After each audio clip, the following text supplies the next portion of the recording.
Good morning, everyone. Today we will continue our discussion about kinematics of special relativity. So in the last two lectures, we showed that about 100 years ago, people start to realize there is an important open question about the speed of light. Namely, what is the reference frame we use to define the speed of light c? Okay, we all know the value of speed of light c, but what is the reference frame? Okay.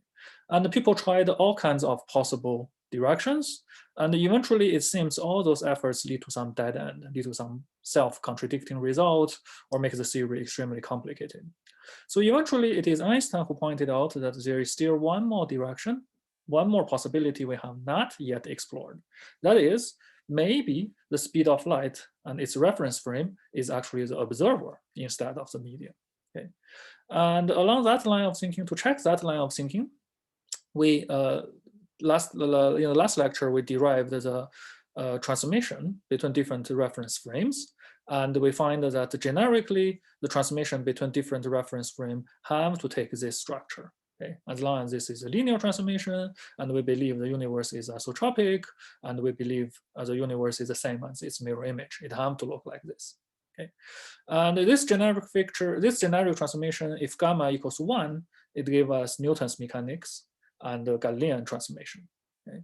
And if Einstein's assumption is right, if Einstein said for all observers, they should get the same speed of light, then we showed in the last lecture, if that assumption is right, this gamma has to be this structure. Speed of light over speed of light squared minus velocity, relative velocity of two different reference frames, and take a square root. Okay?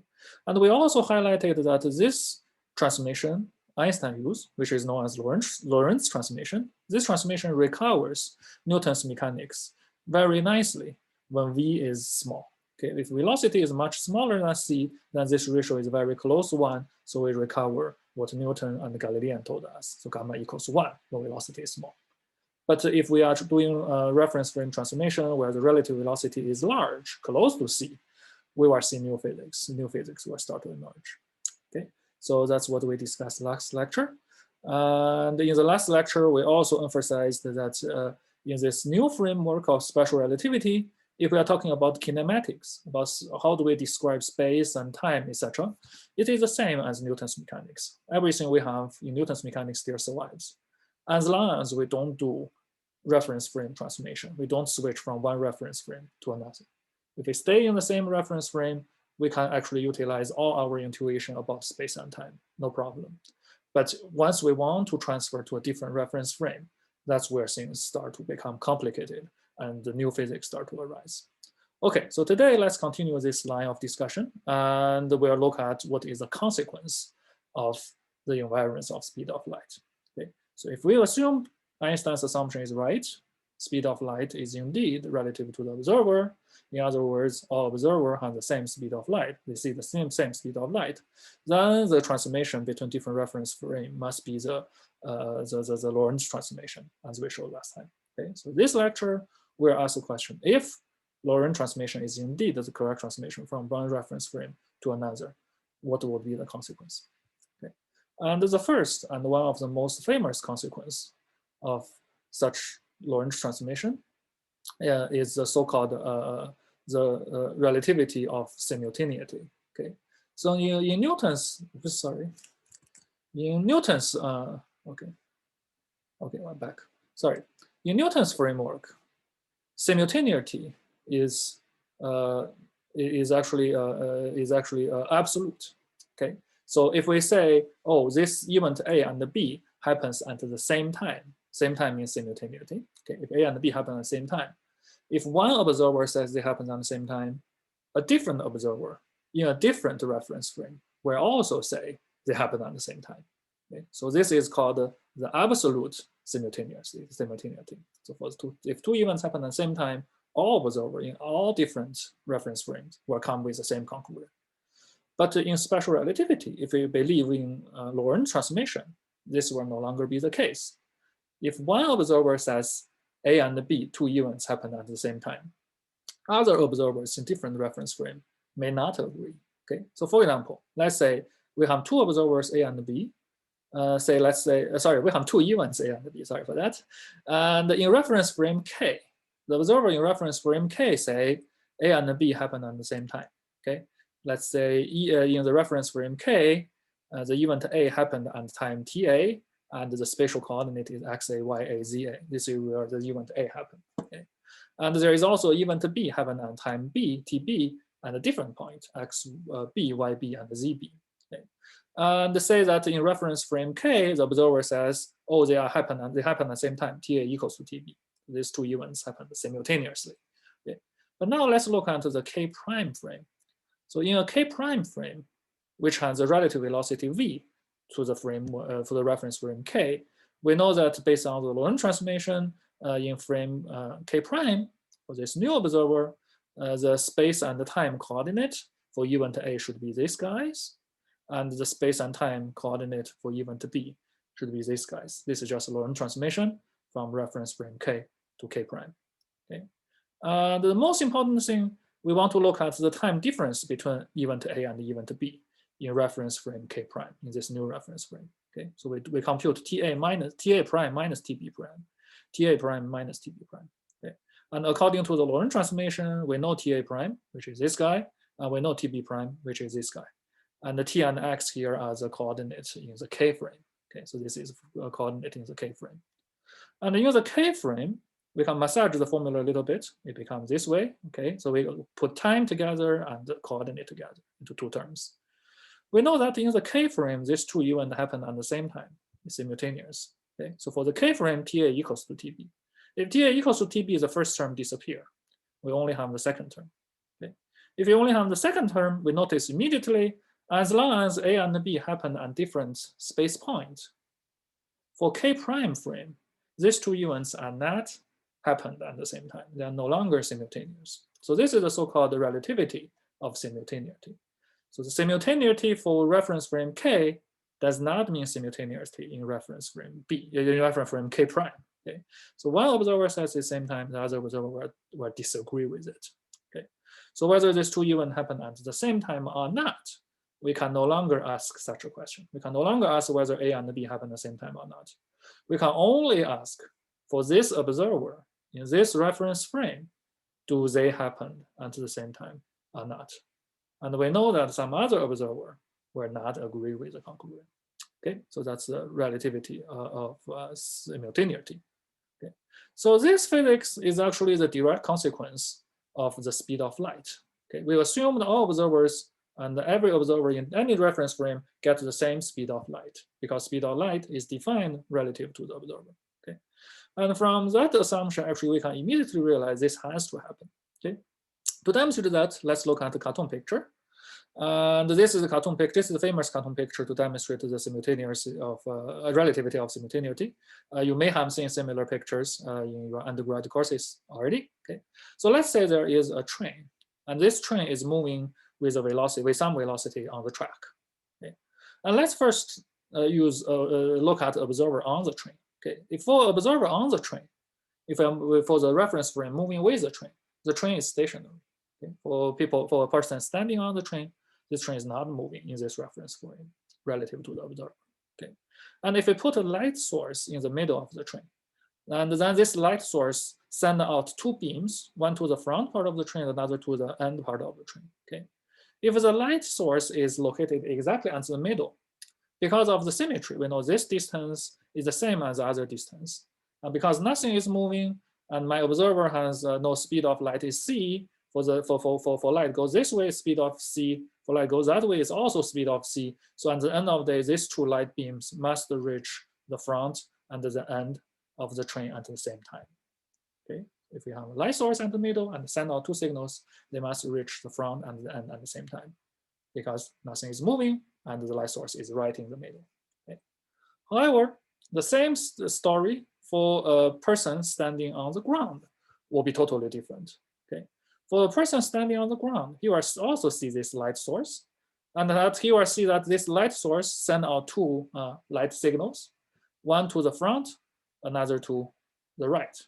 Okay, and for this observer on the ground, he will also think the speed of light is c. Okay, so for the light going to the front, Here I say, oh, it's moving with speed of c. And for the light going to the back part of the train, here I say it's also moving with speed of c. So these two lights are having exactly the same velocity, one to the left, one to the right, but both of them with c. Okay? But on top of that, the train also has a velocity moving to the right. Okay? If the train is moving to the right, for signal goes towards the front of the train, the light signal is trying to chase and trying to catch the train. So it takes longer time for this signal to reach the front. But for the back side of the train, the light and the train are moving towards each other, so it takes less time for the signal to reach the end side of the train. Okay, so for observer sitting on the ground, he will say the signal reach the end of the train first, and it takes a longer time. We need to wait longer for the signal to reach the front side of the train. Okay, so these two events, the light reach the end and the light reach the front, for a person on the train, he says it's the same. They happen at the same time, it's simultaneity. Okay, but for a person in a different reference frame sitting on the ground, he will come to the opposite conclusion and says this two event does not happen at the same time. One happened earlier and one happened later. Okay. So this relativity of simultaneity has very important consequence. Okay, so most phenomena about special relativity, about the kinematics of special relativity, can be traced back to the relativity of simultaneity, as we will show later. Okay. And another topic that is very much related with simultaneity is synchronizing two clocks. Okay, because the relativity of simultaneity, we can no longer synchronize two clocks. Okay. Synchronize the two clocks means these two clocks point to the same number at the same time. Okay, and to synchronize these two clocks, we need to assume simultaneity. Okay, at the same time, these two clocks both point to 12 noon. Okay, that's synchronized two clocks. Okay. However, because simultaneity is a relative concept now, okay, we can synchronize these two clocks in one reference frame. But if we go to a different reference frame, because simultaneity is no longer the same, these two clocks will become non-synchronized, unsynchronized. Okay, so in special relativity, we can't make sure that two clocks gives the same reading. We can at most do it in one reference frame. So in one reference frame, we can have two clocks give the same time. We can make these two clocks synchronize. But if we go to a different reference frame, they will no longer stay synchronized. Okay, so that's the relativity of simultaneity. So before we go to the next topic, I want to emphasize one more thing. Okay, that is, I told you early on, two events at the same had happened at the same time is no longer absolute. If you go to a different reference frame, things will become different. Okay. However, there is a special exception. Okay. That exception is for two events happened at the same location. Okay. You may have already noticed that. Okay. Previously, when we say, oh, TA equals TB, but the TA prime does not equals TB prime, we utilize the assumption XA and XB are different. We're assuming these two events are located at two different locations. But if these two events happen at the same location, XA equals XB, then for the new reference frame, they will also say the two events happen at the same time. Okay? So for two events happen at different positions, simultaneity is a relative concept. But for two events happen at the same position, same time, simultaneity is still absolute. Okay? If one observer sees AB happen at the same point, same spatial point, and also at the same time, all other observers will come with the same conclusion. They will all say they happen at the same time and same point. Okay? Same time, same point is still absolute. Okay? This is actually related with the principle of locality we emphasized multiple times in the previous lecture. Okay? If two events happen far away from each other, say this A and B happen far away in space, but to say in reference frame K, they happen at the same time. They happen at the same time, but far away in space in reference frame K. That means these two events cannot have influence on each other because of the principle of locality. Principle of locality tells us an event can only influence its immediate neighbor. Okay? If we want the event from this point to influence another spatial point, we need to propagate this information slowly, gradually from this point to the other. The event happens here cannot immediately have an impact on something far away. So principle of locality prevents these two events to talk with each other if they are separated far in space, but happened at the same or very close in time. Okay? Because these two events cannot influence each other. Whether this one happens first or the other one happens first doesn't really matter.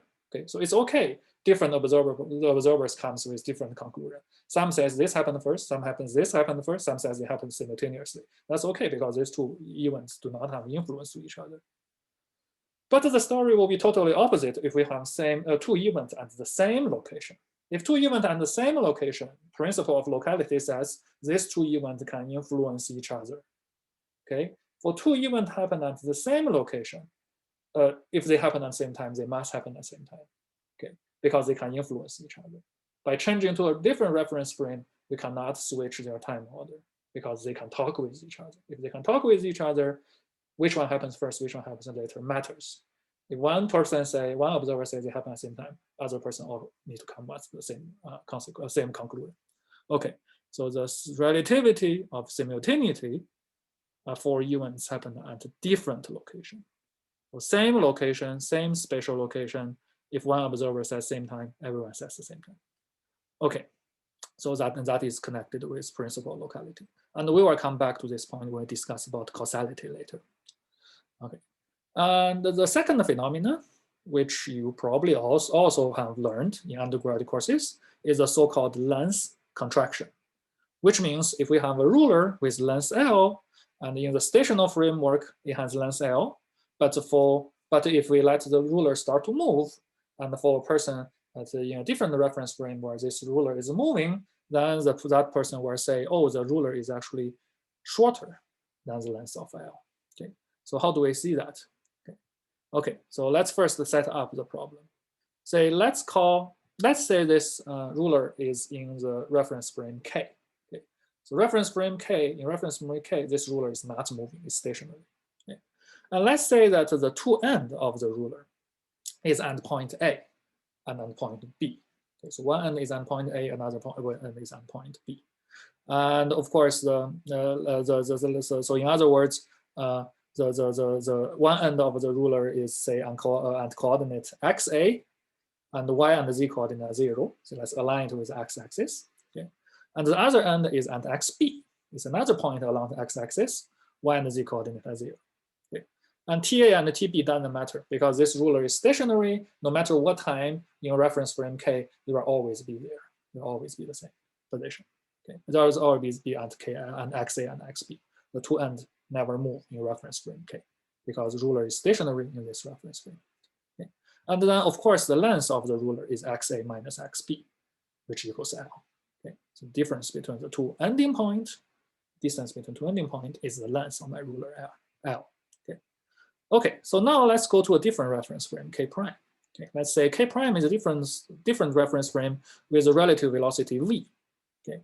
And in this reference frame, K prime, the ruler will be moving. Okay, and the ruler will move with velocity v, because that's the relative velocity between the two reference frames. If it's stationary in K prime, it should be moving at velocity v. Okay, and it's along the negative x direction. Okay, according to the convention we utilized in the last lecture. Okay, now let's try to compute the length of this ruler, to measure the length of this ruler in the K prime frame. Okay, so in the K prime frame, the coordinate of one end now becomes this guy, the other end now becomes this guy. Okay, and we want to calculate what is length of this ruler, and again the length of this ruler should be XA minus XB. Okay, we want to calculate XA prime minus XB prime. That's the length.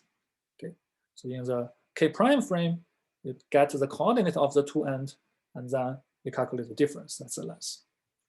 However, in the K prime frame, there is one tricky thing. The tricky thing is the ruler is moving. Okay, if the ruler is moving, this XA prime and XB prime both depends on time. We need to figure out what time I get XA prime, what time I get XB prime. Okay, and the timing is important because if we want to measure the length of a ruler, we need to make sure that we get the coordinate of both ends at the same time. Okay, if there is a ruler that is moving, we want to measure one end the coordinate, spatial coordinate, and measure the spatial coordinate of the other end, and we want to measure the two ends of their coordinate at the same time. That's how to measure the length. Okay, so we need to make sure that TA prime equals to TB prime when we measure the two ends. We do it at the same time. TA prime equals TB prime according to Lorentz transformation. It means this. This is TA prime. This is TB prime. If we transfer back utilizing the X and the T coordinate in the K frame. Okay. And this means if we massage the formula a little bit, moves T to one side and X to the other side, it looks like this. Okay. And this equation is important because this equation means we are measuring the two ends at the same time. Okay, now let's look at the length of the ruler, XA prime minus XB prime. XA prime, according to Lorentz transformation, is this guy. XB prime, according to Lorentz transformation, is this guy. Okay, and we can write them down as XA prime minus XB prime under Lorentz transformation. And then we can organize this term, these two terms a little bit, put all the X terms together, put all the terms with T together. Okay, and notice that we have TA minus TB. Okay, and what is TA minus TB? And TA minus TB is this guy, because we want TA prime and TB prime to be the same. If TA prime and TB prime to be the same, then TA minus TB is proportional to XA minus XB with the coefficient. Okay, so we can replace TA minus TB with XA minus XB with the coefficient. And after that, we can merge these two terms together. Both of them are now proportional to X minus X, XA minus XB, and we can pull this common factor out. The length of the ruler now becomes this. Okay, and remember, XA minus XB is L, is the length of the ruler in the K frame. Okay, so in the frame where the ruler is not moving, the length is L. So this is L. Okay, so if we replace XA minus XB by L, what we find is that in the K prime frame, the ruler is moving, and this ruler now have a different length. The length actually changes. Okay, and compare with the original length, this L, the original length of the ruler, when the ruler is not moving, this new length is smaller because the coefficient 1 minus v squared over c squared is always less than 1. Okay, this means if a ruler is moving, its length becomes shorter than when the ruler is not moving. So this is the so-called length contraction. When some object is moving, becomes shorter along the direction of the velocity. Okay. Okay, so the length of the contraction. And the length of the contraction, it turns out that it is a direct consequence of the relativity of simultaneity. Okay, so in the previous section, we said that if we assume speed of light is invariant, immediately we realize simultaneity becomes a relative concept. And I want to argue here that length contraction is also the consequence of the relativity of simultaneity. It's a direct consequence of that. Okay, so how do we see that? Okay. So let's look at this problem this way. Okay, let's say that we have two identical rulers. Okay, so two rulers which have the same length, and they both have the length L. Okay, one of them is stationary in K frame, in the reference frame K. The other one is stationary in the K prime frame. Okay, so there's two rulers is exactly the same, but one is stationary in K frame, the other one is stationary in K prime frame. Okay. So in K frame, this means one ruler is stationary, the other ruler is moving towards the left with velocity v. But in the K prime frame, it's the opposite. In the K prime frame, the moving ruler becomes a stationary ruler, and the ruler stationary in K become a moving ruler, moving to the right with velocity v. I believe I have figures. I have a picture here. Okay, so let's say we have two reference frame K and K prime, and they have a relative velocity v relative to each other. This is the same setup we had in the last lecture when we defined Lorentz transformation. Okay, and let's say we have two identical rulers. These two rulers are identical, exactly the same with each other. Okay, but the top ruler, say it's stationary in the K frame. The bottom ruler is say stationary in the K prime frame. Okay, so the top ruler is in the K frame, stationary in the K frame. The bottom ruler is in the K prime frame. Okay, so if we are in the K frame, in the reference frame K, we will come with the conclusion that this top ruler, which is stationary ruler, is longer, and the bottom ruler, which is stationary in K prime, which means it's moving in K, the bottom one is shorter. Okay, so this is what happened in the K frame. The ruler in my frame is longer, and the ruler that is moving in my frame is shorter. Okay, But if we think it from the opinion of the K prime frame, the story will become the opposite. For K prime frame, the observer will say the lower ruler is stationary, whereas the top ruler is moving. If the lower ruler is stationary, the top ruler is moving, the observer will say the bottom ruler is longer and the top ruler is shorter. And they get contradictory results, exactly the opposite to each other. For K frame, I will say the top ruler is longer, bottom ruler is shorter. But for the K prime frame, the bottom ruler is not moving stationary. So the top ruler has a contraction, it's shorter. So two reference frame gives exactly the contradictory result.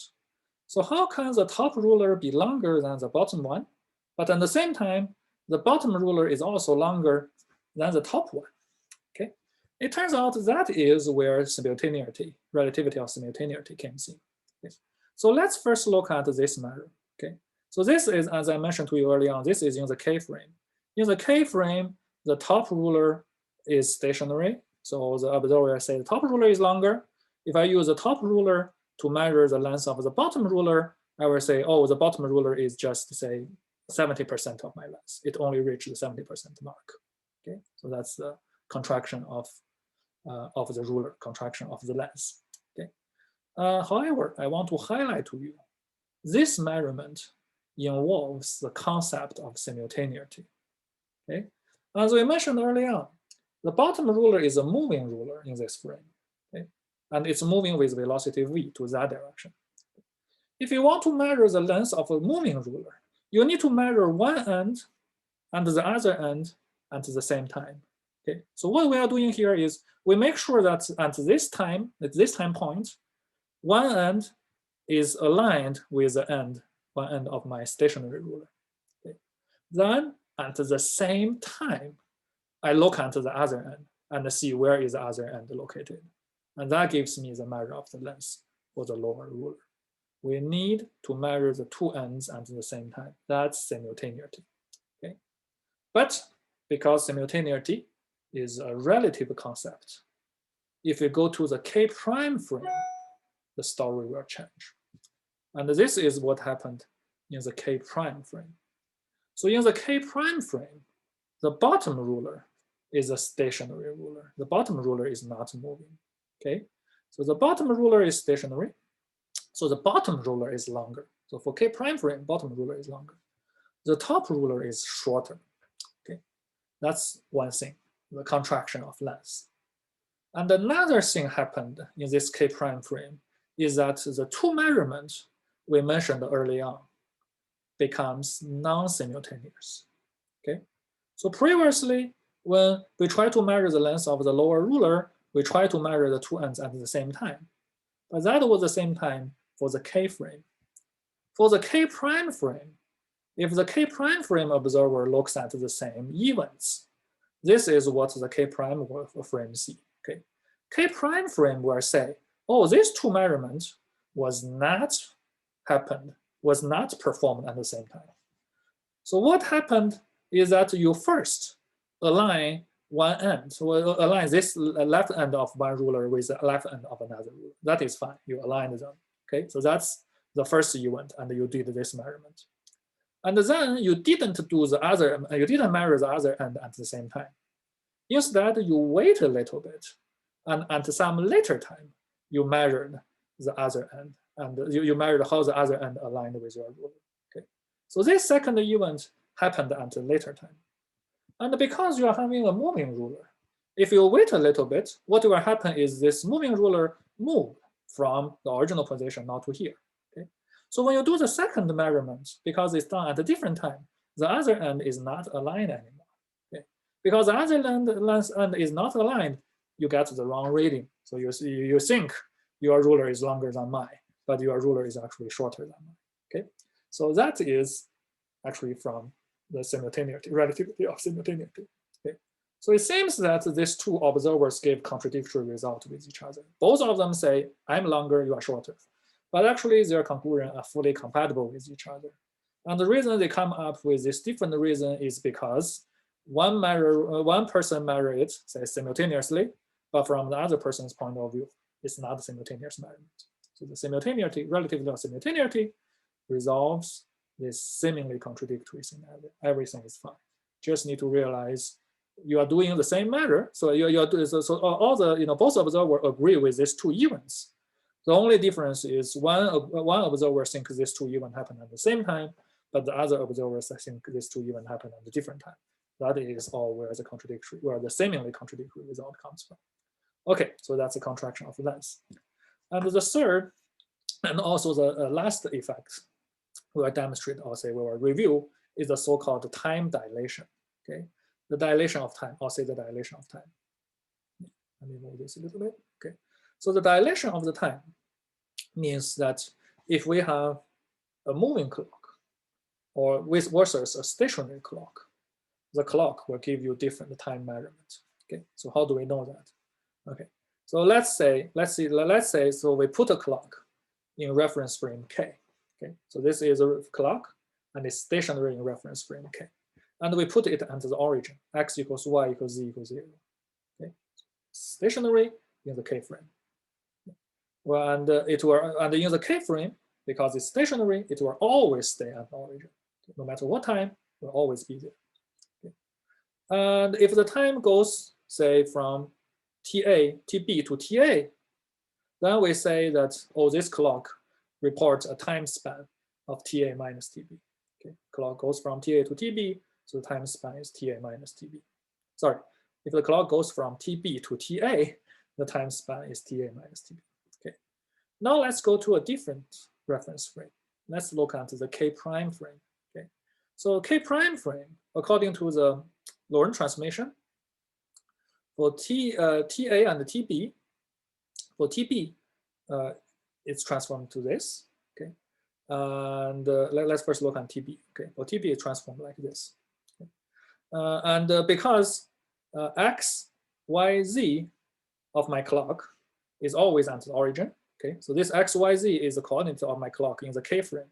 In the K frame, it's always at the origin. So x, y, z are always 0. If x, y, z is always 0, this is the transformation.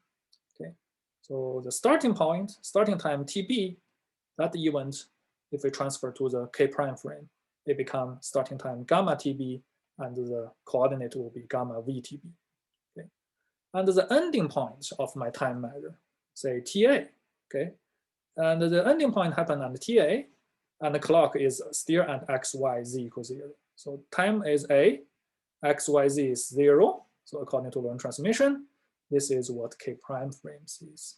Okay, so in the K prime frame we'll see two events separated by a time span TA prime minus TB prime. Okay, but TA prime equals gamma TA, TB prime equals gamma TB. So TA prime minus TB prime is gamma TA minus TB. TA minus TB is a time span K frame report. So for observer in the K frame, it will say, oh, the clock, according to the clock, the time span is T. Okay, but for the K prime frame, observer in the K prime frame will say, no, the time span is not T, but gamma times T. And this gamma is the same gamma we mentioned early on in the Lorentz transformation. Okay, so in different reference frame, for the same time span, they will report different time. Okay, and the K frame will report T, the other frame will report T prime. And it's worthwhile to emphasize here again, gamma is always larger or equals to 1. Gamma is larger than 1. Gamma larger or equals to 1 means this K prime frame always will come to the conclusion time is longer, it takes longer time. Okay, but in the K frame, the time is shorter. In other words, in the framework where the clock is not moving, the clock will report a short time. Where in other reference frame where the clock is moving, they will think the time span is longer by a factor gamma. And this is called the time dilation. Okay, other frames think the time is longer, and that longer is called dilation. That's the time dilation. Okay, again, time time dilation also comes from the relativity of simultaneity. Okay, so we'll define that, we'll discuss that slightly later. But before we discuss about the connection with simultaneity, relativity of simultaneity, let me introduce a couple terminology. Okay, and oh, by the way, time dilation, the specific definition means a moving clock display a slower time flow. Okay. So the two concepts that I want to introduce here are the so-called proper time and the coordinate time. Okay. So proper time is this time t we have above here is a so-called proper time. So the proper time is the time that given by a clock in the framework, this clock is not moving. Okay. So if we move together with the clock, okay, for observer moves with the clock, he will read the clock and get a time. That is called the proper time. So the proper time is an intrinsic property of this clock, okay? Because we are doing all the measurements with this clock, okay? And the coordinate time is the time observed by other observers in other reference frame, not moving together with the clock, okay? So the proper time is by observer moving with the clock. So for that observer, the clock is not moving. So in the frame, the clock is not moving, that's the proper time.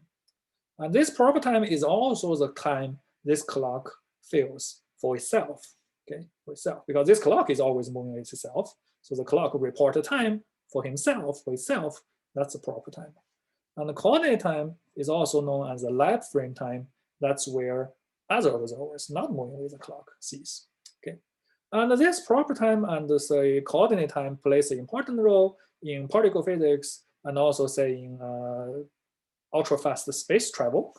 For example, in particle physics, if we put a clock move with the particles, say in accelerator, particles are moving with very high velocity, okay? And for those particles, if we put a clock that's moving with those particles together, the time reported by that clock will be our proper time. And that proper time is what the particle feels. The particles themselves think what is the time span. That is a proper time. Okay? And the coordinate time is the time seen by us in the lab. We are not moving. We think the particles are moving with very high speed. And the time of us, the clock, the time we report is the so-called coordinate time. And for, say, space travel, clocks on a rocket that moving with the rocket report proper time. That's the time where people in the rocket, the travelers, feel they think we have passed 1 day after we leave Earth. That's a proper time. And the coordinate time is the time we people on the Earth think. How long does it take? That is the so-called coordinate time. Okay. And after we introduce these two, and from the time dilation we discussed early on, it is we can immediately realize that proper time is always shorter. A coordinate time is always larger because the gamma is always larger than 1. Okay, which means for, say, a high-speed particle, the particle will think the time is it flows very slowly. Okay, it takes only a split of a second for me to reach from this point to the other. But for we in the lab frame, we will think it takes a much longer time for this particle to go from here to there, because we will multiply a gamma factor in front of the time that the particle feels. Okay, and this gamma is larger than 1. Especially if the particle is moving with speed close to the speed of light. If the speed is close to the speed of light, gamma is infinitely large. Okay, which means for the particle, something just takes a split of a second. For us, it may mean actually hundreds of years. Okay, and the experimental impact. This turns out to be one of the first experimental verification of special relativity. Okay. So in experimental measurement, this can be easily demonstrated through the decay rate and through measuring the lifetime of an unstable particle. Okay. We know that if we have an unstable particle, it will say go through, say, gamma decay, alpha decay, or beta decay, send a split to the particle, send out some smaller particles and break into smaller particles. Okay. And the lifetime is typically described by the lifetime, the so-called mean lifetime tau. Okay. So mean lifetime tau means if we start with a bunch of particles and 0 of them, as time passing by, the number of particle that has not decayed will become smaller and smaller, follow exponential decay as a function of time t. Okay. When t equals 0, particle number is n0, but if we wait a longer time, it will go exponentially small. Okay. And by fitting this exponential decay rate, this decay rate is 1 over tau. This fitting parameter 1 over tau is tau defines a mean lifetime. Okay, so mean lifetime means if we wait for this amount of time, the particle number will reduce by a factor of e. Okay. I want to emphasize here that for the numerator here, this time t, we should use a proper time. The reason is because the decay of the particle is intrinsic of the property of the particle. It doesn't matter which observer is looking at the particle. It's the intrinsic property of the particle. The particle decided for himself whether it will decay or not.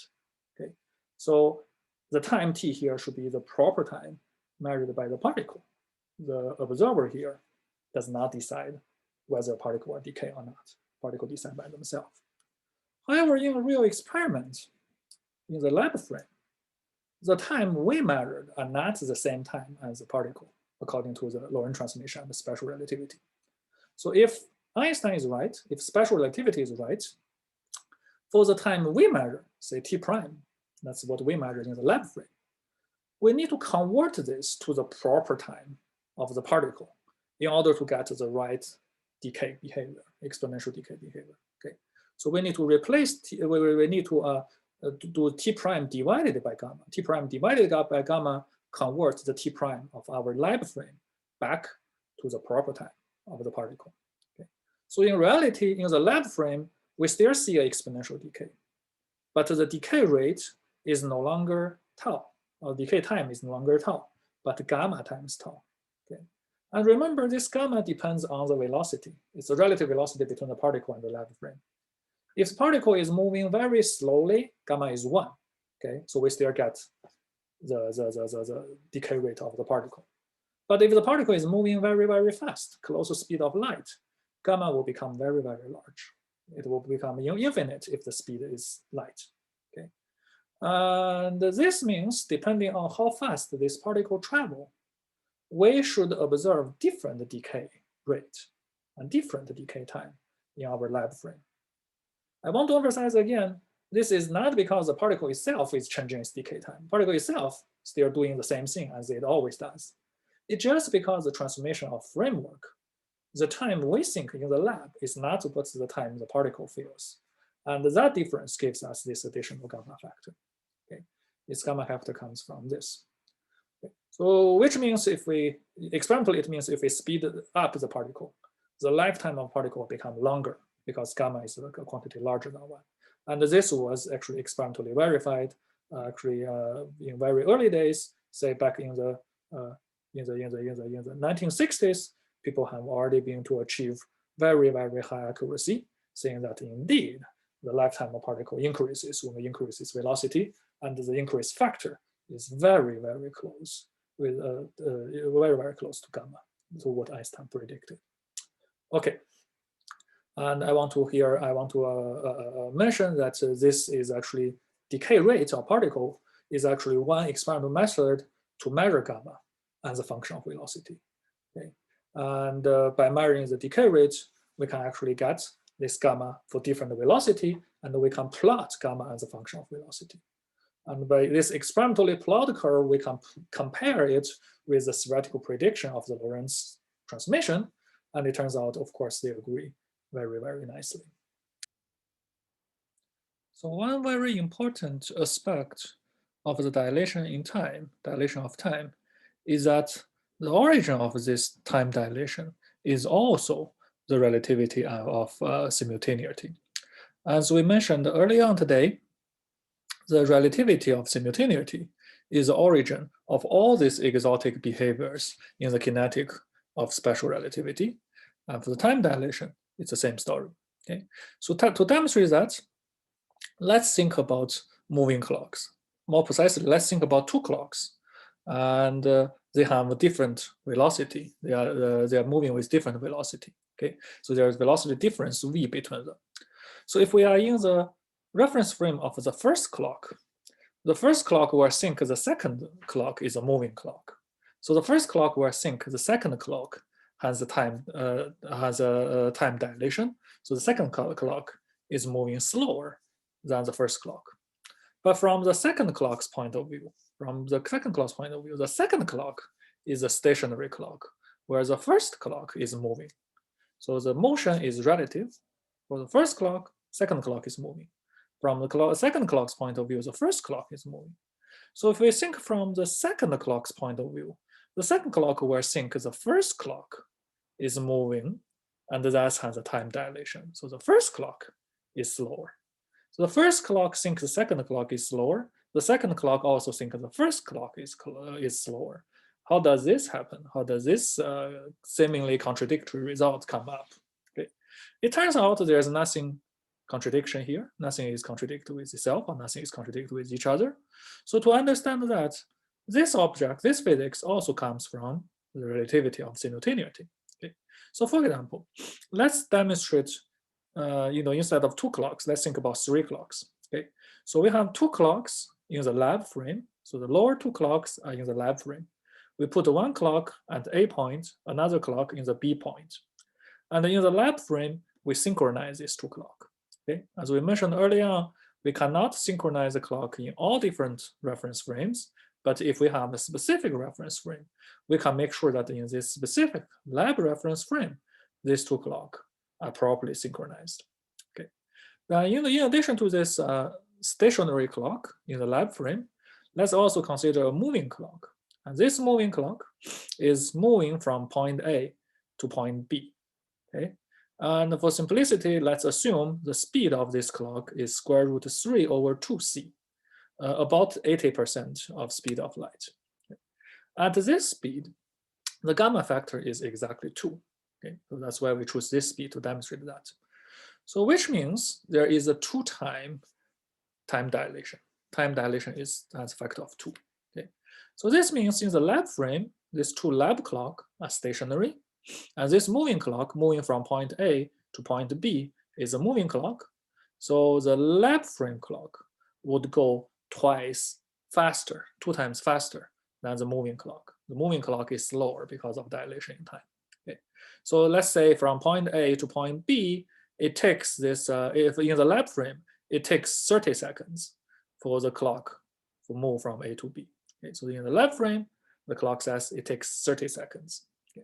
But because of the time dilation for the moving clock will say, no, it just takes me 15 seconds to go from point A to point B. Okay? It only takes 15 seconds. And this factor of 2 is a gamma factor. That's a dilation in time. Okay. And now let's look at the same physics, the same events in the moving clock, in the reference frame of the moving clock. If we are in the reference frame of the moving clock, then the 2 lab clocks are now moving. Okay, and the 2 lab frame clocks are moving to the other direction with the speed of v. Okay, and that's the same speed v. Okay. And because the lab clock is now moving, the lab clock is now the moving clock. So they should go slower than the stationary clock. The stationary clock is now my moving clock. Okay, and it's a lot slower by a factor of 2 because my gamma factor is 2. Okay. So this moving clock, now in the framework of this moving clock, the moving clock will say, again, it takes me 15 seconds to go from one side, point A to point B. Okay. And for the lab frame clocks, because they are now moving clock, they will say it took half of the time, 7.5 seconds, instead of 2 times longer. Okay. So in the reference frame of the moving clock, the lab frame is half of 15 seconds. And in the lab frame, okay, this lab clock is twice the 15, it's 30. Okay. It seems that there is a contradiction here. So in the lab frame, the lab clock reports 30 seconds, but in the frame of the moving clock, in this moving frame, the same lab clock says it only takes 7.5 seconds. Okay, so how can that be? How can there be such a difference? Well, it turns out the key of this seemingly contradictory result is because the simultaneity, the relativity of simultaneity. Okay, as we mentioned earlier on, in order to measure time in the lab frame, we synchronize these 2 clocks in the lab frame. Okay, so in the lab frame, these 2 clocks both start and the time equals 0, And at this point, this moving clock start to move. And when the moving clock reaches the other end, both of them shows time 30. Okay. However, if we are in the moving clock, the moving frame, the story is different. In the moving frame, these two clocks in the moving frames, they are not synchronized anymore. Okay? And when this moving clock starts to move from point A, the lower clock is 0, okay, same as what we have above, but the other clock is not 0. It's not synchronized with this clock. Okay, this again is because of the relativity of simultaneity. So in one reference frame, they are synchronized, but if we go to a different reference frame, they are not synchronized. Okay. And for the example we demonstrate here, when this clock starts to move from point A, this clock is t equals 0, but the other clock is already pointing at 22.5.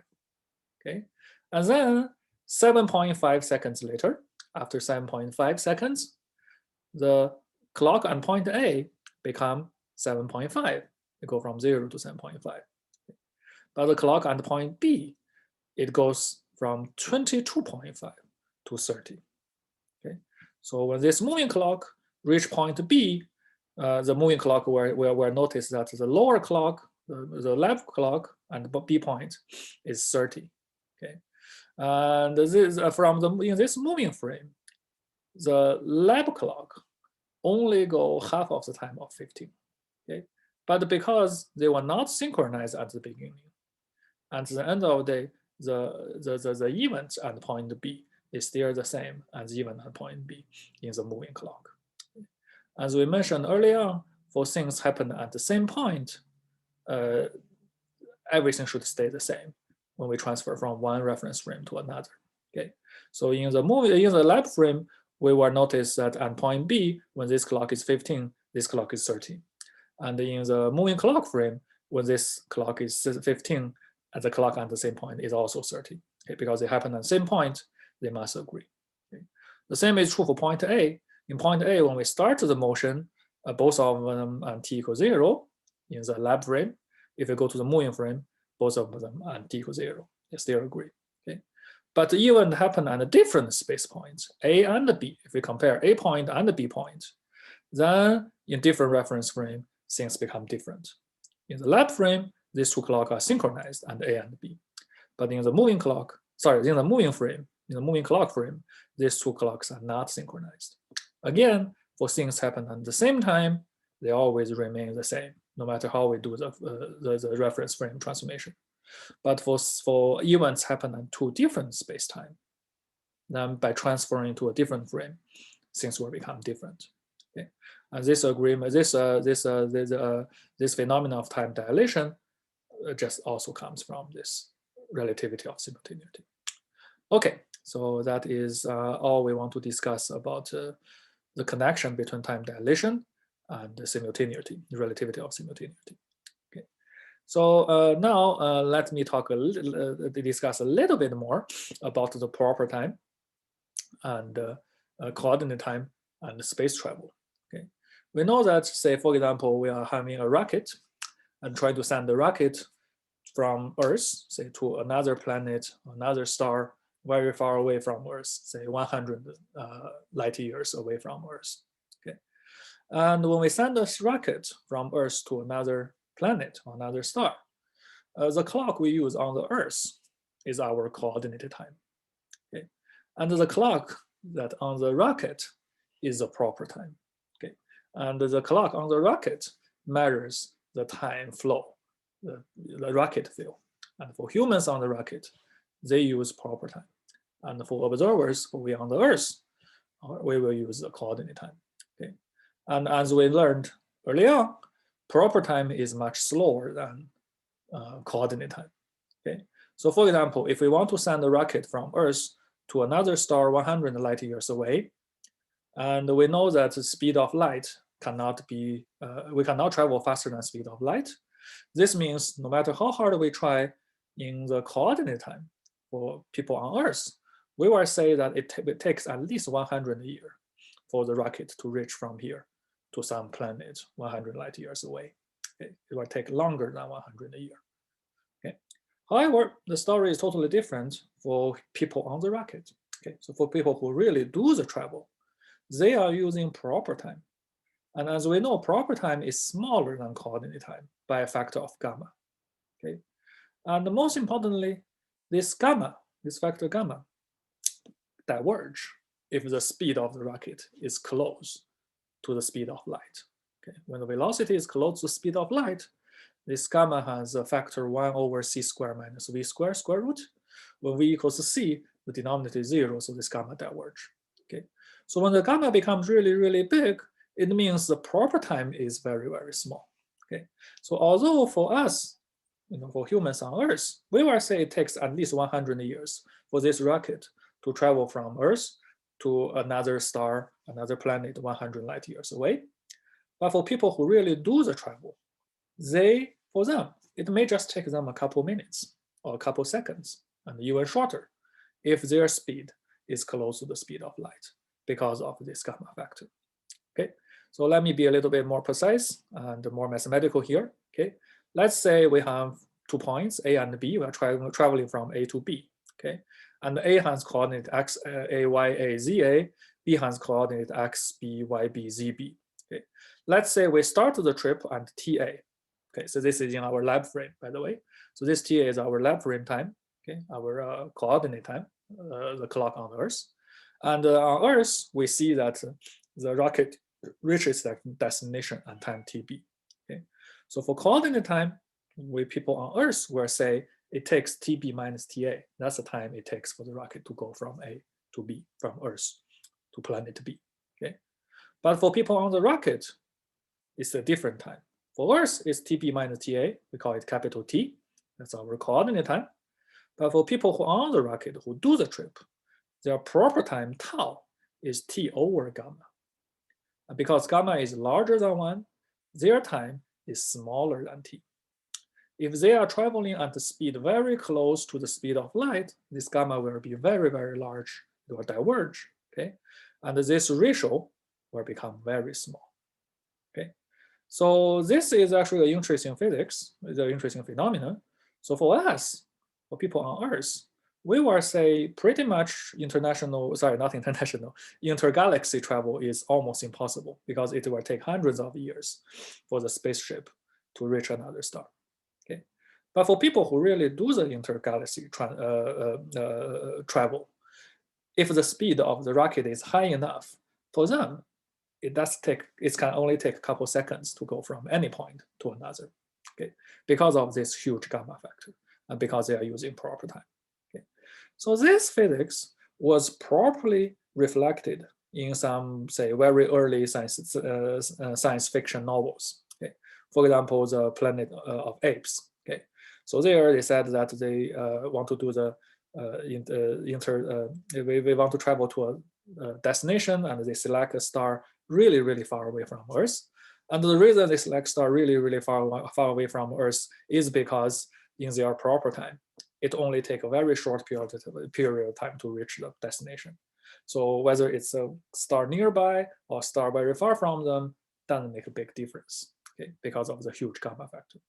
Although for people on Earth, we will need to wait 100 years for a rocket to reach 100 light year away planet.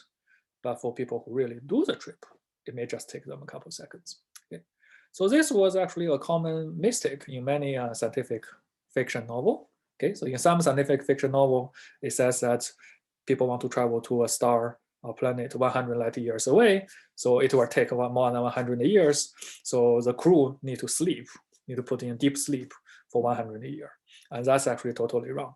If you are using proper time, and if the speed of the rocket is close to the speed of light, it only takes very little time. It takes very little time for them to travel. Okay, nevertheless, it's important to realize proper time and coordinate time is actually very, very different. Okay, so here is some bullets, and you can read afterwards, and I summarize the key difference between them. Okay, so now let's discuss about the conversion between coordinate time and the proper time. Okay, if we know coordinate time, how do we convert to proper time and vice versa? There are two ways to do that. The first way we already discussed. Okay, T is coordinate time, the clock on Earth. Tau is the proper time. Okay, their conversion is just a factor of gamma. We already know that. Okay, and here I want to show you that there is another way to compute or to convert coordinate time to proper time. Okay, and the other way is to look at the coordinate, space-time coordinate of the beginning of the trip and the end of the trip. Okay, so this x, a, y, a, z, a is the location of Earth. So when we start the trip, x, b, y, b, z, b is the location of the other star when we finish our trip. So at TA, we start our trip. And when we start our trip, our rocket is at x, a, y, a, z, a. And at time TB, we finish our trip. And when we finish our trip, my rocket is at the coordinate x, b, y, b, z, b. Okay. So, and this is, by the way, this is measured in the lab frame for people on Earth. Okay. So in the lab frame, my rocket starts its travel at this space-time point. That's the first event, event A. Okay. And it finished its trip at this time and the space point. That's the point, that's the event B. Okay, so two events, start the travel and end the travel. And the start of travel has this space-time coordinate, end the travel has this space-time coordinate. Okay. We already know coordinate time is just TB minus TA. Okay. Here I want to argue that the proper time is actually this guy. Okay, it's the TA minus TB square minus XB minus XA square plus YB minus YA square plus ZB minus ZA square over the speed of light square. Okay, so I want to argue that this is the equivalent way to calculate the proper time. Okay, so for people who learn some about the relativistic physics as undergraduate, you probably notice that this object is nothing but the four-dimensional distance. Okay, up to a factor 1 over speed of light. Okay, so this is pretty much the four-dimensional distance between event A and B. Okay, so this is another equivalent definition of proper time. So proper time is actually the four-dimensional distance between the starting of the trip and the finishing of the trip. It's the four-dimensional distance between event A and event B. Okay, so to prove that, it's actually quite straightforward. First of all, it's useful to realize there is this relation between space and time. Okay, because my rocket is traveling with velocity v. The right-hand side is the spatial distance between point A and B. That's the distance the rocket travel, a square of the distance. Okay, the right-hand side is also square of the distance because v times t, v times time, is also the distance, and we have a square of that. So these two sides must equal to each other. Once we realize these two sides are equal to each other, we can replace this x square, y square, z square with vt square. Okay. Once we do that, this definition of proper time becomes this guy. Okay, we replace the space by time multiplied by velocity. And if we massage this formula a little bit, we pull the common factor TB minus TA out. And TB minus TA is nothing but capital T, the time it takes in the lab frame, the coordinate time. And this factor in front is exactly 1 over gamma. Okay, so this proof demonstrates that the two different definitions of proper time are fully equivalent to each other. Okay, so these two definitions are fully equivalent to each other. Okay, so we can get proper time by using factor gamma, or we can use this four-dimensional distance. Okay. Another thing I want to highlight here is the proper time is the intrinsic property of the object, of the rocket. Okay, it's whatever the time this rocket feels, people on this rocket feels. Okay, and this coordinate time depending on reference frame.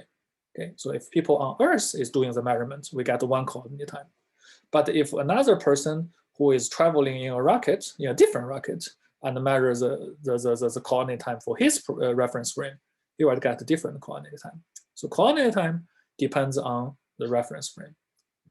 Proper time is reference frame independent, because whatever reference frame we are in, we need to convert our time to the time of the rocket. Okay, to the time of the rocket.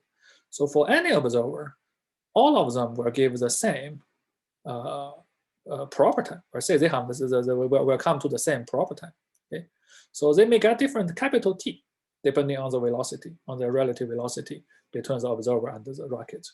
But after they convert this to the proper time, all observer in all reference frame should get the same proper time, because there is only one proper time.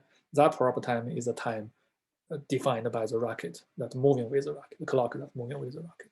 Okay, and this conclusion also tells us this four-dimensional distance is an intrinsic property, and it's independent of frame transformation.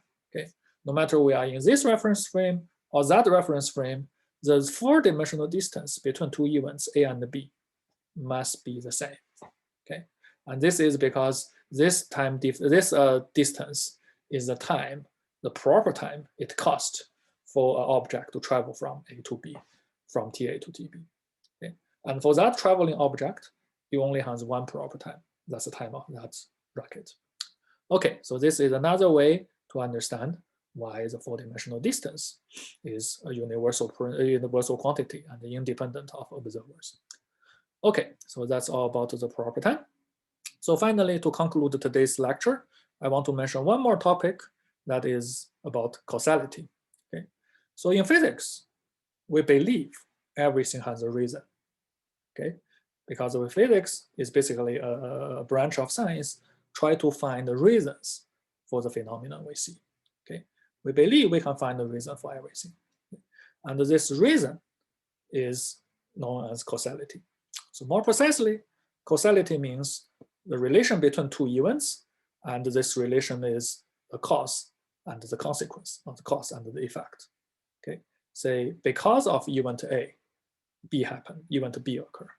Now we say A is the trigger, or A is the cause, and the B is the consequence. Okay, causality describes the relation between A and B, between cause and the effect, cause and the consequence. Okay, so if A is the reason of B, then we know that A must happen before B. Okay, we can influence the future, but what we do right now cannot change the past. Reason must happen first. Then the consequence of reason should happen at a later time. Okay, so if A is the reason, B is the consequence, TB is better to be larger than TA. Okay.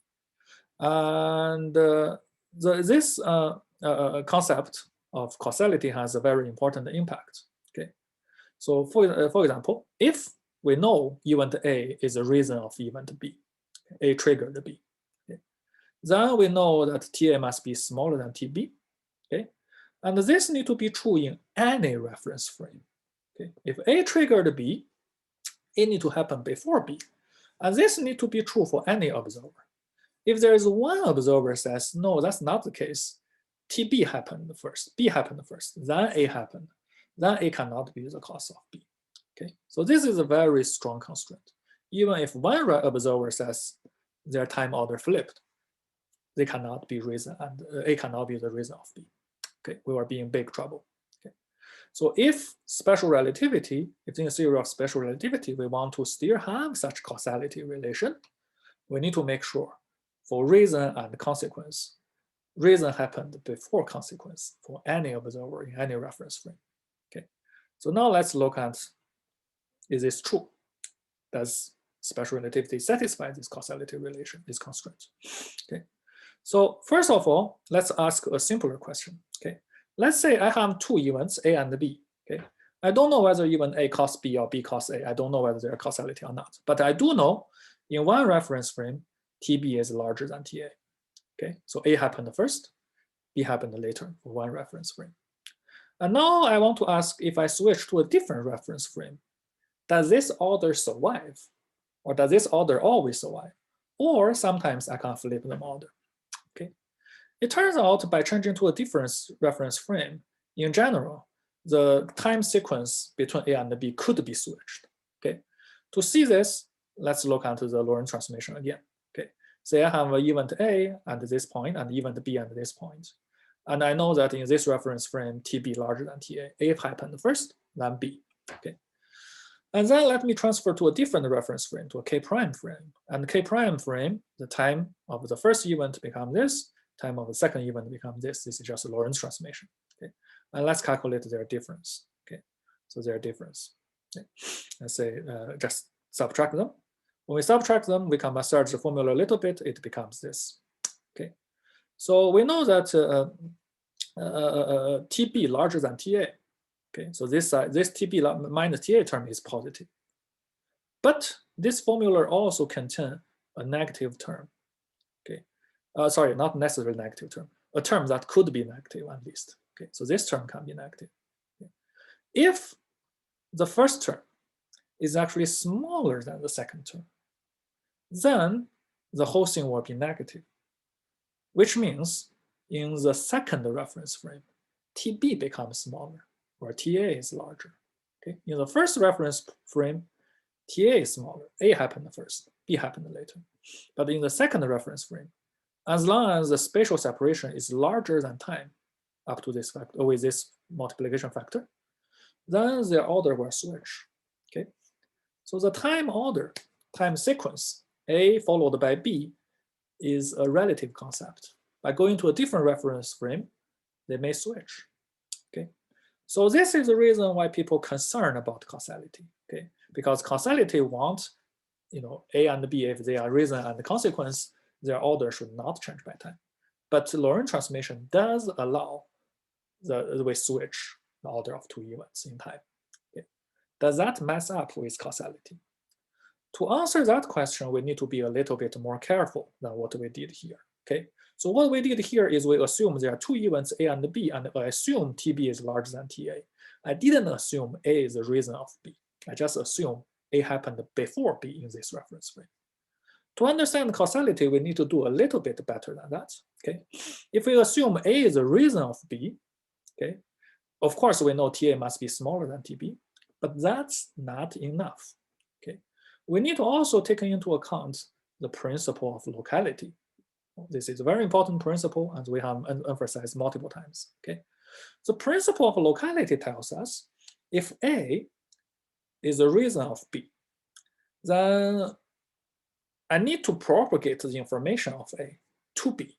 Okay, A cannot, if A and B are at different spatial points, event A cannot have an immediate impact on B, because A can only have influence on its object nearby, on the close neighboring objects. Okay, if information of A, if B want to know the event of A, if B want to know about the event of A, we need to let the event of A to propagate its information gradually from A point to B point.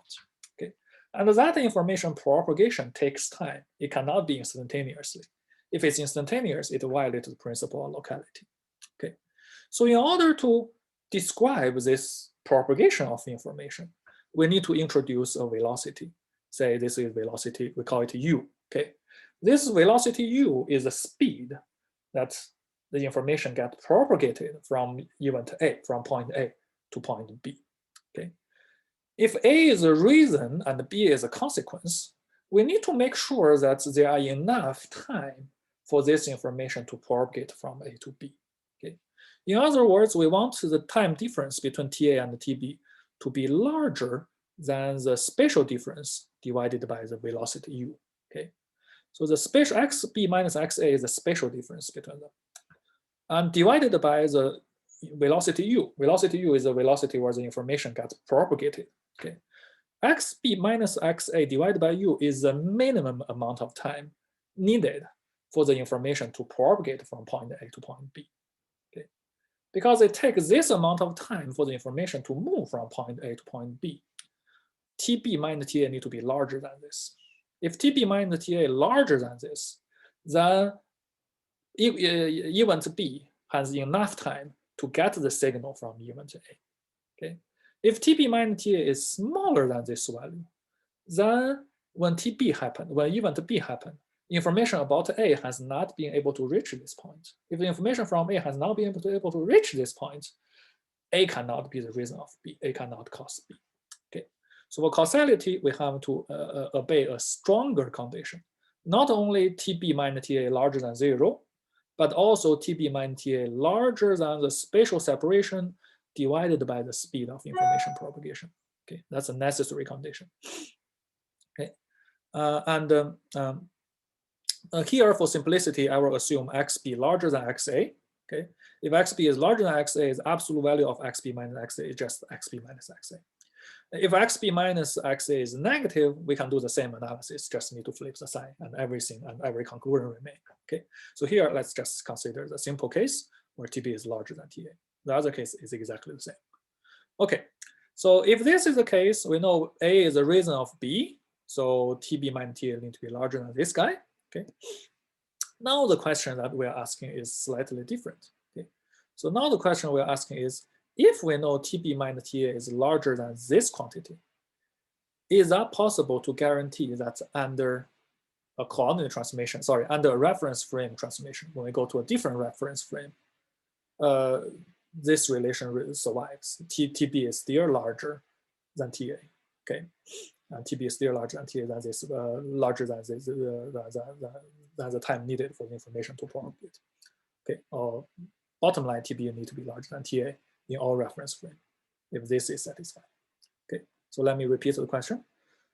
We're asking that if A is the reason of B, so we know this must be true. Okay, and now we're asking if we transfer to a different reference frame, is A still ahead of B? Is that still possible to make A the reason and B the consequence? So in order to make sure that this quantity remains positive, okay, in other words, in order to make sure in any reference frame, TA happens before TB to satisfy the causality, the only thing we need to do is to make sure this term, the factor in the middle, is always positive, because everything else is already positive, as we know. Okay, and in order to make sure that this object in the middle is positive, we only need to make sure this u is smaller than c squared over v. V is a relative velocity between the two reference frames. Okay, and according to the so bottom line, as long as the information, the speed of information propagation is less than speed of light squared divided by the relative velocity of the two reference frames, the order of TA and TB cannot be flipped if A is the reason of B. Okay, so in other words, the causality can be satisfied. Okay. If this condition is not satisfied, if the velocity of information propagation becomes larger than c squared over v, then we will be in trouble. Then it means in one reference frame, we find A is the reason of B, but by going to another reference frame, the causality relation is not there anymore. A is not the reason of B anymore. Okay, then it means causality, the concept of causality will be in big trouble. Okay, if we want to preserve the concept of causality, we need to make sure this condition is always satisfied. Okay, U is less than c squared V is always satisfied. How do we make sure this is always satisfied? Well, it's simple. We just need to make sure U is less than the speed of light. Okay, to notice that, we just need to look at the velocity. Okay, in Lorentz transformation, in gamma, because the gamma has the square root of c squared minus v squared. If the gamma we want the gamma to be a real number, velocity v need to be smaller than c. Okay, so this velocity is smaller than c. If this velocity is smaller than c, what we have on the right-hand side is always larger than speed of light. So as long as u is smaller than speed of light, this inequality is always satisfied. In other words, the bottom line, if the information propagation speed is less or equal than speed of light, then the causality will not be a problem in special relativity. But if we can propagate information beyond the speed of light with a speed that's faster than the speed of light, then we will be in big trouble. Then the two events A and B, if A triggered B in a different reference frame, this will no longer be true. In a different reference frame, the reason will happen later, whereas the consequence happened ahead of time. That will not be allowed. That will cause trouble in causality. Okay. Bottom line, from Einstein's assumption, we can come to the conclusion where any information cannot be traveled faster than the speed of light. Okay. Otherwise, there will be a big consequence. Okay, let me summarize. So if two events are separated far away in space, but very close in time. Okay, more precisely, far away in space means their distance in space is large, and distance in time is smaller.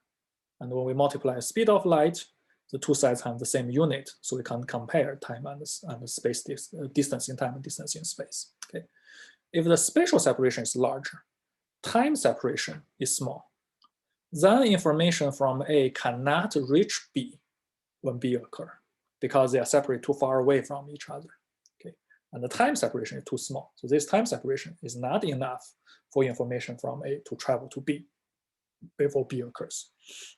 Okay, and if this is the case, A and B cannot have causality relation.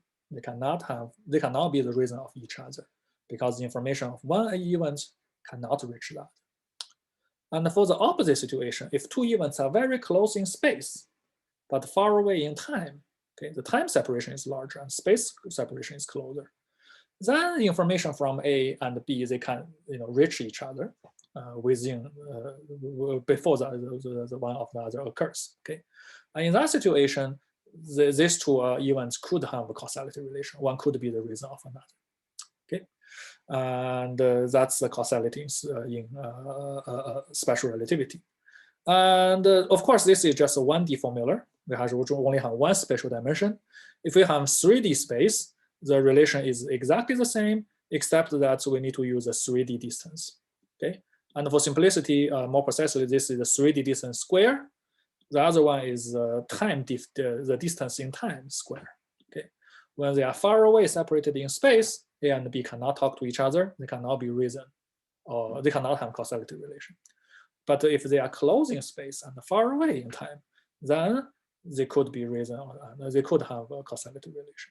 Okay, and these two cases also have a name. It's a terminology thing. Okay, the first case here, far away in space, close in time, is called space-like. Space-like means it's far away in space. Okay, and the opposite case, far away in time and close by in space, is called time-like in spatial relativity. Special relativity. Okay. Space-like means far away in space. Time-like means far away in time. Okay. And in other words, the causality in relativity tells us if two objects, two events are space-like, they can't have influence on each other. They have no causality relation. But if the two events are time-like, they could have influence on each other. Okay. And yeah, that is the difference between space-like and time-like. Okay. And in order to better describe the physics of space-like and time-like, we can look at this picture. Okay, so here it's a space-time coordinate. The horizontal plane is a space coordinate, x and y, say. Okay, so for simplicity, I will only have drew two spatial dimension here, x and y. I will not draw z. Okay, in principle, it's a 4D picture, but for visualization, I only show 2D space here. And the vertical axis here is a time axis.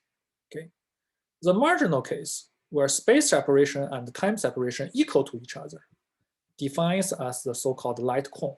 Okay, so on this light cone, t, separation in time and separation in space equal to each other exactly. Okay, if separation in time is larger and separation in space is smaller, that's the so-called time-like, will be inside of the cone. Okay, inside the cone, the point is time-like. Outside of the cone is the so-called space-like. Okay, and we will notice that there are two light cones here.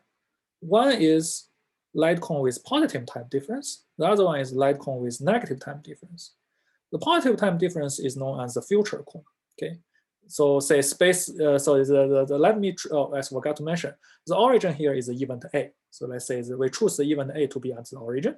Okay, and if event B is in here, then event B happened in the future in terms of event A. Okay, if event B happened in the inside the past light cone, it happened in the past of the event A. Okay, and if the event B happened outside the light cone, and A and B are so-called space-like. Okay, so for events that are space-like, there is no causality. They can't influence each other. But for events inside the light cone, they could. If B is here inside the past cone, it happened before event A. It can have influence of event A. B could trigger event A. Okay, B can influence event A. If B is in the future cone, B cannot influence event A, but event A can influence B. Okay, so the past cone is the region where past event can influence my event A. And the future cone is my event A can influence these events. Okay, but those events cannot influence back my events A. Okay, and for space-like point, those objects has no relation with events A, no causality relation with events A. Okay, so that's the so-called space-like, time-like, and light cone. One important physics about causality is the light cone is invariant under Lorentz transformation. Okay, so no matter which reference frame we use, the light cone will always remain the same. And point inside the light cone can only be mapped to another point inside the light cone under Lorentz transformation. Point outside the light cone can only be mapped to another point outside the light cone. In other words, if two events are space-like, they will always be space-like in any reference frame. They cannot have any causality relation. If two events are time-like, they could have the causality relation. Then for any reference frame, they will always be time-like. They will always be allowed to have some causality relation. And the future cone and the past cone are also independent of Lorentz transformation. Okay, if one event happened in the past cone, no matter what reference frame we transfer to, it will always be in the past cone. Okay, so it means if it has influence on A, it can always have influence on A, no matter what reference frame we have. If an event happened at the future cone, which can be a consequence of A, then for any reference frame, they will remain in the future cone. So the event A can always have influence on that.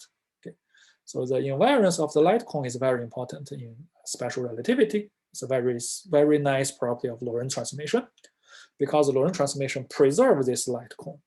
So any two events that could have causality relation in any reference frame, they will stay the same way. They could have the causality relation. So causality is invariant under Lorentz transformation, as long as we assume information cannot go beyond the speed of light. Okay, I think this is a good point to stop. In principle, we have one more section about the Lorentz transformation of velocity, but this section I will leave to you as a homework problem. Okay, so I think this is a good point to stop. So in the past 3 lectures, we reviewed the kinematics of special relativity and the consequence of the invariance of speed of light. Okay. From the next lecture, we'll start to look at the dynamics and see what is the consequence, the dynamics of Einstein's assumption of invariant of speed, the invariance of the speed of light. Okay, I think this is a good point to stop, and I will see you next time.